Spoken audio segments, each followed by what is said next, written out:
Real estate has come in so many aspects.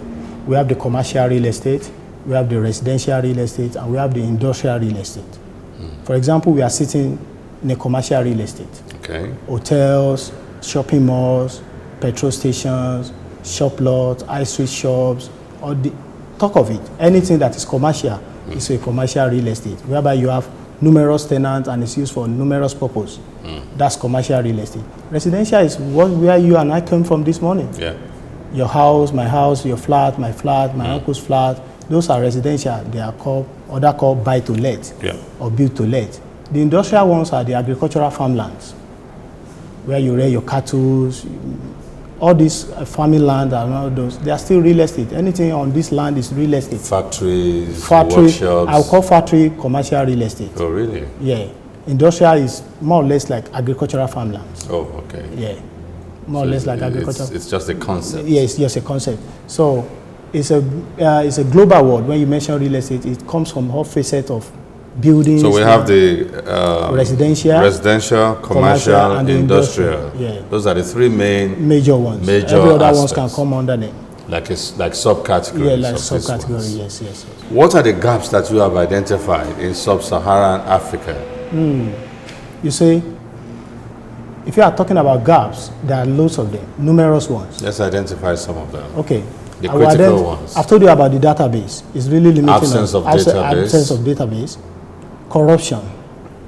Okay. I don't want to bring this topic on, but we still have to talk about it. Yeah. Corruption. For example now, in a country like United Kingdom, as an estate agent or estate surveyor or an estate management firm, if you are dealing with a client for mortgage, there is a conventional commission you have to collect conventionally. It is the bank that is paying the mortgage that pays you when they have approved the man's mortgage. You don't charge this guy extra. You dare not do it. But here, everything is polarized. I'll give you an instance. If you are could we say corruption is a gap, as it were, because the legal infrastructure is not so strong? The legal institution here is not as strong as I won't say in those other places. I won't say, in this country, our laws are there, but they are not enacted. Yeah, isn't that an indication that the institution is not strong? It's more like, but in real estate business, there's something they call transparency. There should be transparency. I'll give you an instance. You are a landlord. If you are a landlord now, you're a big man, you are very rich, you don't have time. And maybe you have a driver, for example, who knows your in and out. Yeah. He knows you just have a building down the road. And you just do Kasali, I would like to sell this property off. I'm not even doing anything with it anymore. That moment, Kasali becomes an estate agent in Nigeria. Kasali will go to where he used to drink palm wine, beer and all that, tell his friend, Taju and all that. They become estate agents. Started sourcing for... So that's another gap. Yeah, that's another gap. It's lack of professionalism. Well controlled. No, lack of professionalism in the industry itself. So, like that becomes like a chain.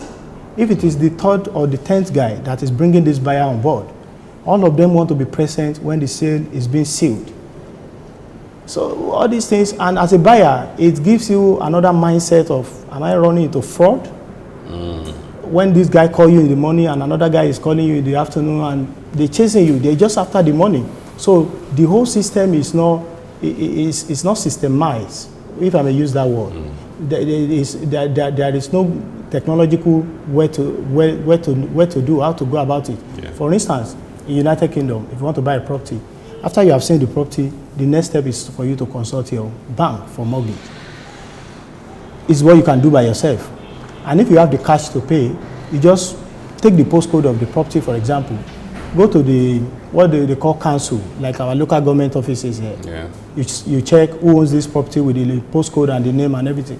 When they give you the report of the search, you can go ahead to make your payment. But what are the other entry points? Okay, for the other, if you really want to be a professional, like for example, we have so many people that say they are accountant. How many people are chartered?